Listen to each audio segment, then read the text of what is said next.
வைசாக புராணம் மூன்றாம் பகுதி. வைசாக மாதத்தில் செய்ய வேண்டிய பல்வேறு தானங்கள், அதன் பலன்கள். நாரத முனிவர் அம்பரீஷ அரசரை மீண்டும் பார்த்து கூறினார். அம்பரீஷ அரசரே, கொஞ்சம் கேளுங்கள். மாதவ மாதம் வைசாகத்தில் இருப்பதாக விஷ்ணு பரித்காரம் கூறுகிறது. வைசாக மாதத்திற்கு இணையான மாதமில்லை. நன்றி உணர்வு சகாப்தத்தை விட சிறந்த சகாப்தம் இல்லை. வேதத்திற்கு இணையான அறிவியல் இல்லை. கங்கை நீருக்கு நிகரானது இல்லை. நீர் தானத்திற்கு இணையான தர்மம் இல்லை.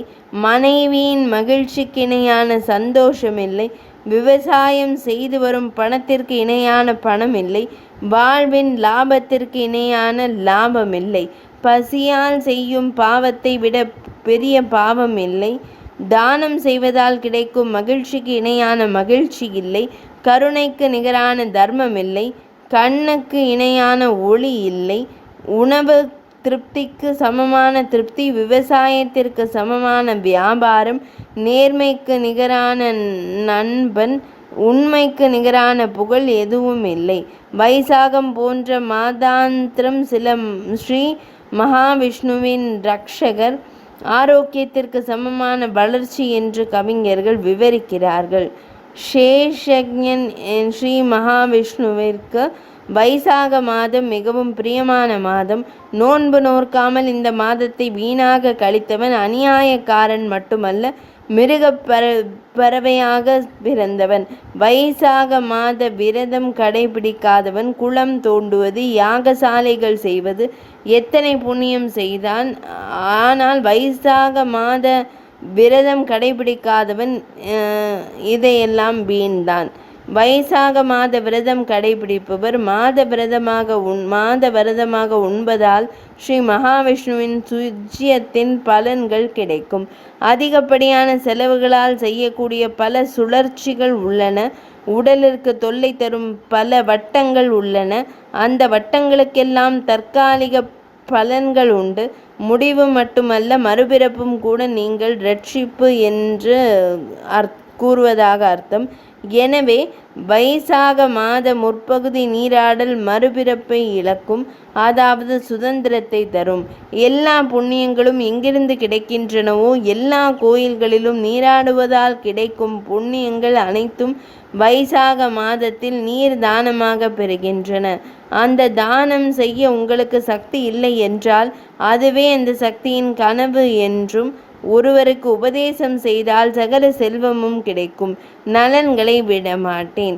தானமெல்லாம் ஒரு பக்கம் நீங்கி மறுபுறம் ஜலதானம் என்றால் ஜலதானம் மிகவும் பெரியதாகும்.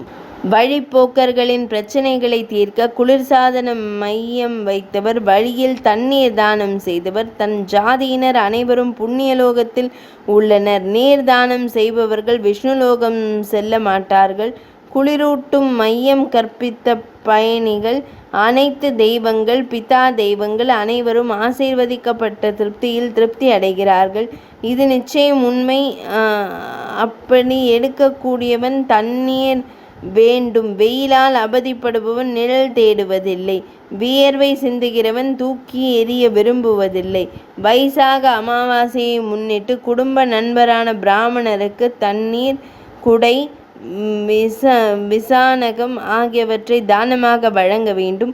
ஒரு பானை நிறைய தண்ணீர் தானமாக கொடுக்க வேண்டும். இப்படி தானம் செய்யாதவன் சாதக பக்ஷி ஆவான். அவனுக்கு உயிர் சார்ந்த உணவு பிறக்கும். சில ராஜசூய யாகங்கள் செய்தாலும் அவனுக்கு குளிர்ந்த நீர் அளித்து வழிபடுபவர் நல்ல பலன்களை பெறுபவர். வெயிலில் இல்லாதவனுக்கு விசானகம் வீசியவன் பக்ஷிராஜா. மூலக பயணத்தால் பயனில்லை. அதேபோல் தண்ணீர் எடுக்காதவர்கள் பல்வேறு நோய்களுக்கு ஆளாகின்றனர். எரியாதவனுக்கு விசனமில்லாத இடத்தில் மேல் துணியால் உத்திரியத்தால் எரிந்தவன் பாபமில்லாதவன். விஷ்ணு சாயுஜ்யம் தூய உள்ளத்துடனும் பக்தியுடனும் தாதிகளுக்கு விசானகம் கொடுத்தால் சகல பாவங்களிலிருந்தும் விடுபட்டவராக பூலோகம் பிரவேசிப்பீர்கள். சோர்வை உடனே போக்காதவன் இவ்வுலகில் பாவியாக பிறக்க மாட்டான். குடை தானம் செய்யும் இடத்தில் அதீத உடல் மற்றும் ஆன்மீக துக்கங்கள் அளிக்கப்படும். விஷ்ணுவின் பிரியமான வைசாக மாதத்தில் குடை தானம் கொடுக்காதவன் தங்குமிடமில்லாமல் பிசாசாக துன்பப்படுவான். வைசாக மாதத்தில் பாதுகைகளை தானம் செய்பவர் யமதூதர்களை நிராகரித்து விஷ்ணு லோகத்தை அடைவார். மேலும் இவ்வுலகில் அனைத்து இன்பங்களிலும் துன்பங்கள் கிடைக்காது. செருப்பு இல்லாமல் தவிப்பவனுக்கு செருப்பு கேட்பவனுக்கு செருப்பை தானம் செய்பவன் பல வாழ்நாளில் அரசன் ஆதரவற்றோர் வழிப்போக்கர்களுக்கு பயன்படும் வகையில் செருப்பு தானம் செய்வது தனக்கு முன் கோயில் கட்டியவரின் பெருமையை சொல்லக்கூடாது. மதியம் விருந்தாளியாக வந்தவருக்கு உணவு அளித்து அரவணைத்தால் எல்லையற்ற புண்ணியம் நடக்கும். அம்பரீஷ அரசரே, அன்னதானம் என்பது உடனடியாக மன நிறைவை தரும் சிறந்த தானம். அன்னதானத்திற்கு இணையான தர்மம் இல்லை. வந்தவரின் அறம் புரிந்து பணிவுடன் பயணிப்பது எல்லையற்றது. பசித்தவனுக்கு மனைவி, குழந்தைகள், வீடு, உடை, அலங்காரம் போன்றவைகள் பிடிக்காது. தேவைகள் அல்ல. காதலுக்கு உணவு அவசியமில்லை. ஆனால் பசி நிறைவடையும் போது அனைத்து விசுவாசங்களும் தேவைகளும் நிறைவேறும். அதாவது முன்னோர்களின் மனைவியை விட உணவு மிகவும் முக்கியமானது மற்றும் போற்றத்தக்கது. எல்லா தானங்களையும் விட அன்னதானம் சிறந்தது என்று நினைக்கிறோம். அன்னதானத்திற்கு நிகரான தானம் எதிர்காலத்தில் இல்லாததால் எதிர்காலத்தில் வீடு இருக்காது. ஜலதானம், சக்கரதானம், விதான தானம், சத்திரதானம், பாதுகா தானம், அன்னதானம் போன்றவற்றை செய்யாதவர்கள் பிசாசுகளாகி உணவு கிடைக்காமல் தன் சதையை தானே உண்பார்கள். அதனால்தான் முனிவருக்கு யதாசக்தியாக அன்னதானம் செய்ய வேண்டும் என்று கூறினார். அரசர் அன்னம் கொடுத்தவன் தன் பாசமுள்ள முன்னோர்களால் தாய் தந்தையை மறந்து விடுவான். ஆனால் திரிலோகவாசிகள், மூவுலகவாசிகள் அனைவரும் அன்னதானத்தால் சிறந்த தானமாக போற்றப்படுகிறார்கள். பெற்றெடுத்த பெற்றோர்கள் தான் பெற்றெடுத்த பிள்ளையை ஊட்டி குழந்தைகளுக்கு உணவளிக்கும் தார்மீக பொறுப்பு அவர்களுக்கு உள்ளது. ஆனால் அன்னதானம் செய்து உயிர் பிழைப்பவர் பெற்றோரை விட சிறந்த உறவினர்.